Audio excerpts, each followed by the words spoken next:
এই লোকটি তো শুধু ভুলবশত সেই সুন্দর মেয়েটিকে ছুঁয়েছিল, কিন্তু সে কি জানতো যে সামনে কিছু অদ্ভুত ঘটতে যাচ্ছে।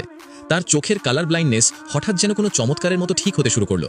লোকটি মেয়েটির বাহুতে একদম হতবাক হয়ে দাঁড়িয়েছিল। সে কিছু বোঝার আগেই মেয়েটি পরের মুহূর্তেই তাকে ধাক্কা দিয়ে সরিয়ে দিল। কিন্তু অবাক করার মতো বিষয় ছিল, তার চোখ খুব দ্রুত রঙগুলো চিনতে শুরু করেছিল, কিন্তু মেয়েটি থেকে দূরে যেতেই রঙিন দুনিয়া আবার হঠাৎ ব্ল্যাক অ্যান্ড হোয়াইট হয়ে গেল। চারদিকে সবকিছু কালো আর সাদা। সে কি হচ্ছে বুঝতে পারছিল না। মেয়েটি ভুল বুঝে নিজেকে বাঁচানোর চেষ্টা করছিল, কিন্তু লোকটির আচরণ আরও অদ্ভুত হয়ে গেল। সে সরাসরি মেয়েটির হাত ধরে ফেলল। যখন মেয়েটি বাধা দিল না, তখন সে তার আরেকটি হাতও ধরে ফেলল। লোকটি তার চোখের দৃষ্টি ফিরে আসার আনন্দে এতটাই ডুবে গিয়েছিল যে সে মেয়েটির একটি কথাও শুনছিল না। ফলাফল হলো, পরের মুহূর্তেই মেয়েটি তার হাত ভেঙে ফেলল এবং তাকে সেখানেই কাবু করে ফেলল। কিন্তু মেট্রো থেকে বের হওয়ার পর মেয়েটি আর রাগ করে থাকল না, বরং সে তার ক্ষতস্থানে ব্যান্ডেজ করে দিল এবং ভালোবাসা দিয়ে নিজের পরিচয় দিল। আসলে মেয়েটি ছিল তার শৈশবের সহপাঠী।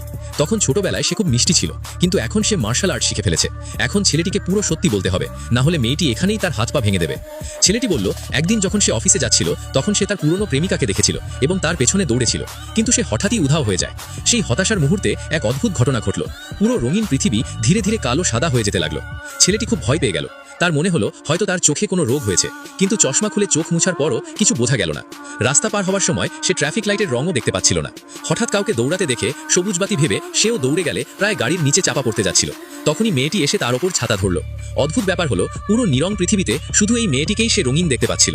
ছেলেটি কিছুই বুঝতে পারছিল না। সে সঙ্গে সঙ্গে দৃষ্টিশক্তি পরীক্ষা করাতে হাসপাতালে গেল, কিন্তু সব পরীক্ষা শেষে ডাক্তার বলল তার চোখ একেবারে ঠিক আছে এবং তার শুধু বিশ্রাম দরকার। কিন্তু 28 বছর পর্যন্ত বাড়িতে বিশ্রাম নেওয়ার পরও তার অবস্থা ভালো হলো না। শেষ পর্যন্ত তাকে অফিসে ফিরতে হলো, যেখানে তাদের আবার দেখা হলো। সে এখনো বুঝতে পারছিল না কেন শুধু মেয়েটির রঙই সে দেখতে পাচ্ছে। এই রহস্য বোঝার জন্য সে তার ভালো বন্ধুকে সব বলল। বন্ধু পরামর্শ দিল, তারা যদি আরও বেশি সময় একসঙ্গে কাটায় হয়তো একদিন হঠাৎ সব ঠিক হয়ে যাবে। বন্ধুর পরামর্শে সে মেয়েটির সঙ্গে বেশি সময় কাটাতে শুরু করলো। ধীরে ধীরে তারা দুজন একে অপরের প্রেমে পড়ে গেল, আর ছেলেটির ব্ল্যাক অ্যান্ড হোয়াইট দুনিয়া আবার রঙিন হয়ে গেল।